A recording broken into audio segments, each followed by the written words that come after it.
A boy named Tyler vanished, and no one seemed to care enough to find him. Behind a locked gate, he was trapped by Roy Tucker, a man who took in foster kids not out of kindness, but for the checks. Just when it seemed all hope was lost, a silent guardian emerged from the woods, a rescued elephant named Maggie. But wait until you hear the stunning turn this story takes, and how justice, against all odds, finally won. It was the kind of afternoon where even the air seemed to stand still. The sun pressed down on the red clay roads outside a sleepy town in rural Georgia, and not a single leaf stirred in the trees. Out near the forest line, where the wild world blurred into farmland and forgotten fences, a massive shadow moved slowly between the pines. Her name was Maggie. 3 years ago she had been rescued from a traveling circus, a life of chains, noise, and empty eyes. Now she lived quietly on the edge of a protected wildlife reserve, far from the crowds that once shouted at her. She was old by elephant standards, but her mind was sharp, and her memory long. That day, she was foraging for soft grass beneath a patch of oaks when she heard it. A sound that didn't belong, not the cry of a hawk or the bark of a dog, but a voice, human, high-pitched, terrified. Maggie froze mid-step. Her ears twitched toward the sound, her body tensed like a drawn bow. It came again, louder this time. A scream, sharp, urgent. Without hesitation, she turned and moved toward it. The trees grew denser the deeper she went. Twigs scratched her thick skin. Brambles tugged at her legs. But she didn't stop. Her massive body moved with surprising grace, guided not by instinct, but by something else. Something deeper. And then she saw it. A small clearing opened before her, surrounded by sagging wooden posts and broken tools. At the center of it all stood a boy, barely 10. His arms were tied tightly to a fence post. His face was flushed and frightened, his shirt dirty and torn. One of his shoes was missing. He wasn't crying anymore. He was just staring, frozen like prey in headlights. A few yards away, a man was wrestling with a heavy burlap sack, cursing under his breath as he kicked open the back of a rusted pickup truck. The man was Roy Tucker. Most folks in town barely noticed Roy. He ran the old junkyard by the railroad tracks and kept to himself. But some had whispered over the years about the foster kids that came and went, about the padlocked gate behind his house, about how no one ever really saw those kids again. No one ever asked too many questions, but Maggie wasn't from town. Maggie didn't need rumors. She stepped into the clearing with the sound of thunder in her chest. The man snapped his head around, his face, red from heat and rage, suddenly drained of all color. What the... For a moment, time stopped. Roy's eyes went wide. His mouth opened, but no words came out. Then he shouted, louder than before, "Get back! Stupid beast, go on! Get!" He grabbed a rusted wrench from the ground and hurled it in Maggie's direction. It hit her side with a metallic thud. She didn't move. She didn't even blink. Roy turned and lunged toward the truck's open door, where a rifle rested across the seat. But Maggie was already moving. With a burst of strength that made the ground tremble, she charged forward. Not at the man, but at the truck. Her shoulder struck the door hard enough to slam it shut with a metallic clang. Then she swung around, placing herself directly between Roy and the boy. She didn't make a sound. She didn't need to. Her body was a wall, immovable, unshakable. Her trunk lowered like a warning. Her eyes locked onto the man with something older than anger, something deeper than fear. Roy stumbled backward. His hands trembled.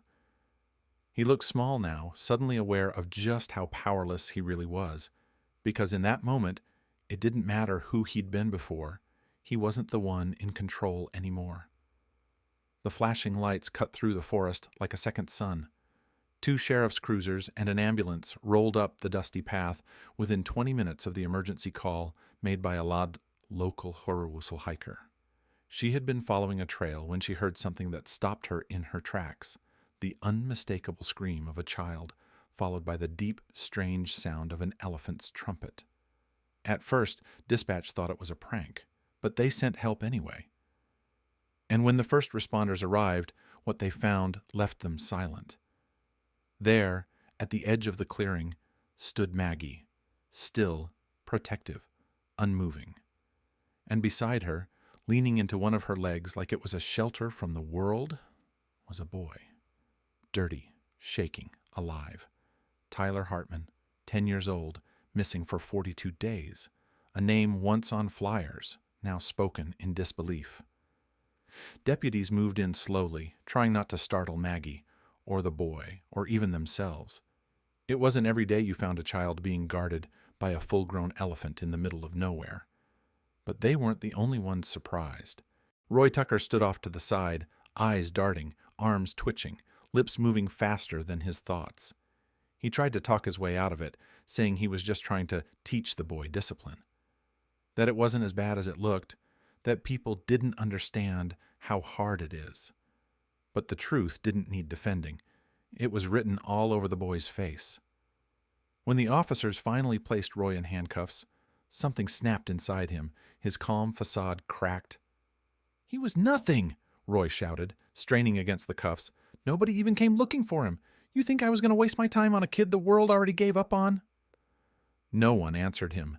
They didn't have to. One of the deputies walked over to the truck, clenched his fist, and slammed it down on the hood once, hard. The sound echoed across the field like punctuation at the end of an unspoken sentence. Maggie let out a soft, low trumpet. Not angry, just tired. As if she, more than anyone else, understood how heavy the world could be. At the hospital, Tyler barely spoke. He winced at bright lights, flinched at the sudden movements. He was dehydrated, exhausted, and scared of everything except her.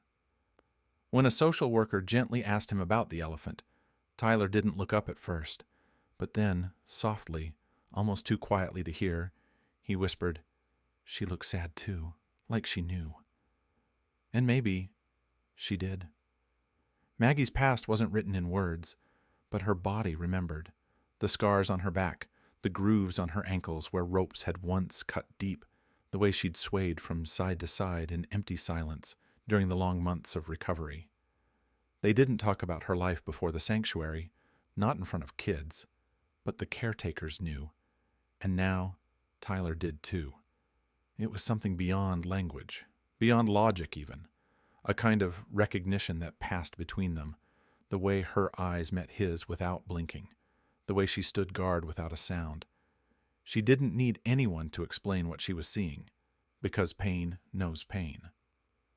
That night, one of the nurses saw Tyler watching a news report from his hospital bed, footage of Maggie, calm in the clearing, with the boy beside her.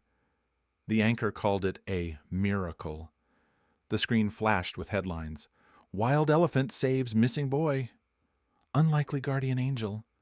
Tyler didn't say a word, but he didn't look away either. He just rested his chin on his knees, wrapped his arms around them, and whispered, "I hope she's okay." The story spread like wildfire. "Elephant rescues missing boy." Meet Maggie, the guardian of the forgotten. News outlets picked it up. Talk shows wanted interviews. Celebrities shared the story. Donations poured into the sanctuary. Everyone wanted to hear from the boy himself. But Tyler stayed silent. For 6 months, he said nothing publicly. He was healing, quietly, at his own pace. And then, one autumn morning, everything changed. It was National Animal Rescue Day. Local students gathered for a special school event held at the sanctuary. They brought handmade signs, paper elephants, and lots of energy. Then Tyler stepped onto the small wooden stage. Maggie stood nearby in the field, calm, present, watching. Tyler held a note card but didn't read from it. Instead, he looked up and spoke simply. "My name is Tyler, and I used to think no one cared if I lived or died. But one day, someone came." He nodded gently toward Maggie.